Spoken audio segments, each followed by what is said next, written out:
This is a moment for Cersei where she has a chance to maybe to flee and get away if she surrenders, but that's, I think anyone who knows Cersei knows she's not going to make that choice. Her feeling is, if I give up the throne, I'm dead. And so my only chance now is to win. And that's what she says to Ned Stark in season 1. When you play the Game of Thrones, you win or you die. Dany is this young queen coming to try to usurp her, and Cersei's not going to give up the throne that easily. Tyrion's perspective is, you know, while we have these various wars for supremacy and everything, let's not forget about the people who are going to suffer the most from it. He can envision what will happen in King's Landing if these two armies clash and dragons are involved, and it's an obvious catastrophe. She feels like the odds are actually pretty good for her at this point, and she's willing to roll the dice.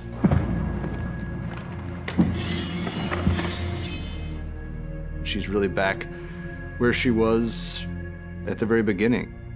Emotionally, she's alone in the world and she can't really trust anybody. People have underestimated Dany's strength many times before, and no one's really done very well underestimating her strength. Unlike then, she's extremely powerful, and unlike then, she's filled with a rage that's aimed at one person specifically. I think what's probably echoing in Dany's head in those final moments would be Missandei's final words. Dracarys is clearly meant for Dany. Missandei knows that her life is over, and she's saying, you know, light them up. Hey everybody, it's Charlie. This is going to be my Game of Thrones Season 8 Episode 5 trailer video. Obviously, they're calling it The Last War. We don't know what the title of the episode is going to be. They haven't been releasing those till after the episodes air because they try not to give away any big spoilers. If you're new to my channel, be sure to subscribe to get all the Game of Thrones videos. There's a new round of that HBO Now giveaway too. All you have to do to enter is be a subscriber and leave a comment on the video. I'll also mention a little something about the spin-off Game of Thrones shows at the end of this too. Obviously, spoiler warning for everything through Game of Thrones Episode 4, though. So, starting with the footage, before the big battle, you see Tyrion trying to talk some sense into Daenerys, who's just looking out over Dragonstone, still brimming with hatred for Cersei. The way Daenerys walks out of Episode 4, per Dan and Dave, is that she gets this message, quote-unquote, received from Missandei as she's dying, Dracarys, burn them all, although Dracarys in High Valyrian means dragonfire, literally. But the way they say it is that Missandei was trying to tell Daenerys to burn Cersei and all of her allies. So Daenerys is like, message received, I will burn them all. So they want you to think from Daenerys' actions and the look on her face that she's thinking burn them all Mad King style. I think it's a bit of a misdirect though, because just like in last week's episode, Tyrion and Varys are actually worried that Daenerys will go full Mad Queen just like her father, when really we should also be thinking about Cersei going full Mad Queen. Although you would call her Cersei the Cruel because her actions are a little bit more like Maegor the Cruel. He was a Targaryen king who put down a faith militant uprising during his time by burning down the Great Sept of his time with all the faith inside of it, just like Cersei did during Season 6, and he built the Dragon Pit in its place. We'll probably go back to the Dragon Pit at some point in the next couple of episodes. Even though you see Cersei looking out over the city here, there are a lot of questions about this shot too, because it looks very different from the shot of her looking over the city during Season 6. I'll explain what's going on here. But the really interesting thing about Tyrion in this trailer here is they're using a lot of visual metaphors to make you think that he is in danger. Because as he's walking towards Daenerys, visually, look at the metaphor that they're going for here. He's walking into the mouth of the dragon on the wall here, as if Daenerys is destined to kill him sometime in the last couple of episodes. Like he's walking into the mouth of a dragon. He even said that he's afraid of Daenerys in last week's episode. There are only a couple of things that Tyrion could do in the last couple of episodes that I think would make Daenerys actually want to kill him, even though it seems like ever since the end of Season 7, he's been on the outs with Daenerys in terms of her small council. She hasn't suspected Varys is plotting against her yet, but she'll probably find out about that pretty soon too. I know a lot of people are expecting Tyrion to betray Daenerys in the last couple of episodes as part of this big battle of King's Landing. I do expect him to do something really crazy, but I don't know if he would betray her in the way that a lot of people are expecting him to betray her. So it seems like they want you to think that Tyrion's days are numbered, but I think the events leading up to that potentially will be a little bit different than people expect. The interesting thing about the shot of Cersei looking out over King's Landing is that in this shot during Season 8, Episode 5, she's looking directly at the gate where they're going to be doing most of the fighting, where they had the parley in last week's episode. The thing about this is that a lot of people were confused because of the sightline. Like, you don't see the mountains in the background. Like, you see Cersei in Season 6, Episode 10, looking out over the city. You see the Great Sept while she's waiting for it to be blown up by all the wildfire. Then on the left side of the frame, you see Blackwater Bay. So people are like, wait a minute, is this supposed to be the same shot? What happened to the sight line? So I think in this shot, she's just looking out over a different side of King's Landing. Because remember, the Red Keep sits here at the back of King's Landing, so to speak. So she could look out either side of her windows and see different sides of King's Landing. So in season 6, I think she's just looking out over the left side of her windows, which would be the south side of the city. And she's looking out over the north side of the city during season 8, and that's where the gate is. A lot of you have also probably noticed that the new Season 8 intro also sort of changed the topography around King's Landing. So now it looks kind of like it's landlocked, whereas in earlier seasons, it looked like there was the bay right on one side, like it was literally bordering the bay, and then on the other side was mountains, and there was no giant desert area or anything like that around the gates. I think this is them just fudging their Season 5 stuff. Like in Season 5, they got a really good exterior shot, and this is in Dubrovnik. Then because of the way they wanted to shoot these battle scenes during Season 8, Episode 5 coming up, they're just trying to say that it's a different part of the city, even though it does look like there's kind of a desert around King's Landing, so there are some inconsistencies season to season. But for those of you asking about the seasons, like is it changing seasons now because they supposedly killed the Night King, so does that mean that winter is going away and it's turning into spring? I think the idea is that it's slowly turning from winter to spring, but it's still technically winter. Like they say, a dream of spring in A Song of Ice and Fire. There is currently a dream of spring right now, but they're not quite there. You see Jon Snow roll up at the gates of King's Landing with what few Northern Army members they have left. You see a couple Stark soldiers, you see a few Knights of the Vale in the background of this shot. You see Euron ships waiting for Daenerys, Drogon, and any other remaining fleet she might have because of Yara Greyjoy's Ironborn. Remember, Yara Greyjoy left a couple episodes ago to reclaim the Iron Islands in Daenerys' name,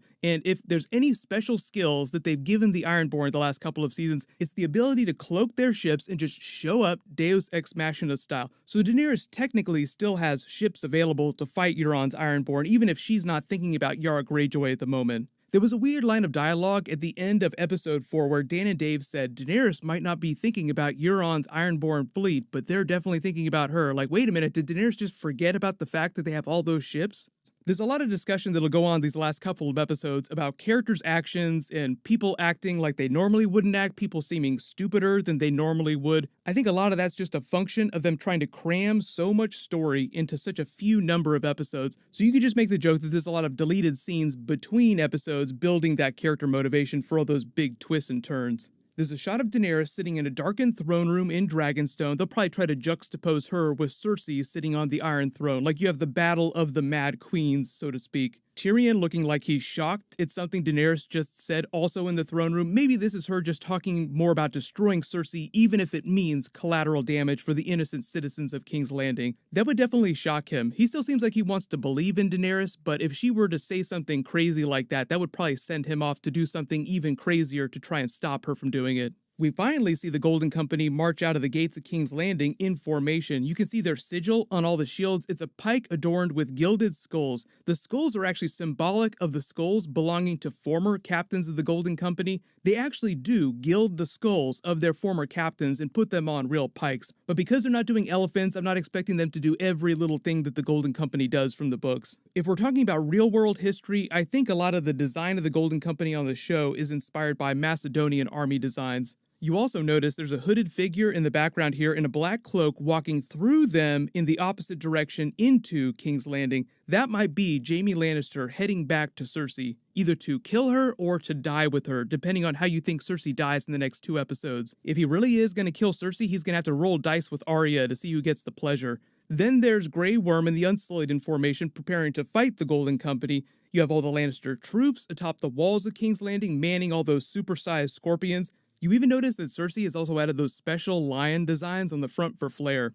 The new scorpion bolts are way nastier than last year. The tips open up and they're designed to spin while in flight so that they'll bore holes tearing through anything that they hit. Then there's that last shot of Euron hearing Drogon's roar and looking up into the clouds in the sky. I think the idea being that Drogon and Daenerys are just hiding above cloud cover to obscure their attack vector, just making it harder for Euron to aim the scorpions fast enough to hit her. If she really wants to be clever, she would also put the sun at her back during her descent so that Euron and his men would literally have to stare into the sun to try and spot her, just making it way harder to aim precisely. So big challenges in next week's episode. Take King's Landing without killing all the innocent people in the process. They built out this entire part of the city as a practical set, so at some point during the battle, they'll be fighting up and down this giant city street inside the gates of King's Landing. The episode isn't quite as long as episode 3, and the battle did not take as long to film, but it is Miguel Sapochnik's episode, so it is supposed to be a big battle episode, but it might not be quite as long and drawn out as the battle during episode 3, even though their forces are divided between Blackwater Bay and the gates of the city, so it will be a bigger battle from a geographical perspective, just because the area around King's Landing is so much bigger than the area around Winterfell. There's the idea about something stopping Daenerys from going full Mad Queen, whether or not you actually think that plays out, depending on what you think her character arc is going to be in the next few episodes. What will Cersei's end be in the next couple of episodes? Will she die during the climax of episode 5, or will she die during the finale episode 6? When will Cersei lose her baby? Will Euron ever figure out that Cersei was lying to him about Jaime's baby? He didn't seem to perk up when Tyrion knew about the baby in last week's episode. He's like, wait a minute, I just found out about the baby. How could Tyrion possibly know about the baby? And will Cersei go full Mad Queen if she loses the baby during the battle? And what about Arya and the Hound? Because they were last seen on their way to King's Landing. They left before Jon Snow did, and they said it would take a fortnight for him to make it down, which is about 2 weeks. So they should have arrived at King's Landing way before Jon Snow did. When will we finally see Clegane Bowl play out? Will that be during the big battle? Because that would be a perfect time to put it. And how will they pay off Daenerys' vision of the Iron Throne Room in the House of the Undying? But a lot of people wondering now, maybe this is Dragonfire and Ash instead of snow, because as of right now, there is no visible winter, snow, or anything around them anywhere. It almost looks like it's summertime.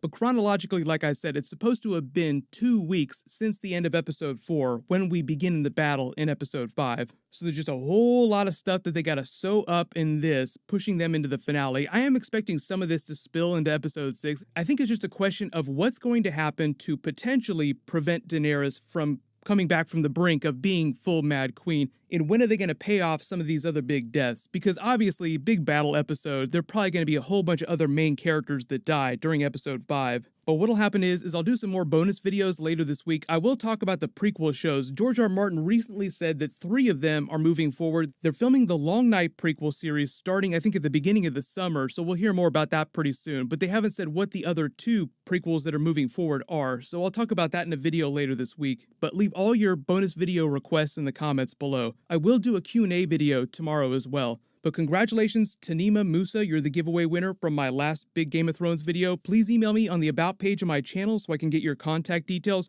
Click here for my Game of Thrones Season 8 Episode 4 video, and click here for my Game of Thrones Episode 3 video. Thank you so much for watching. Everybody stay awesome. I'll see you guys tonight.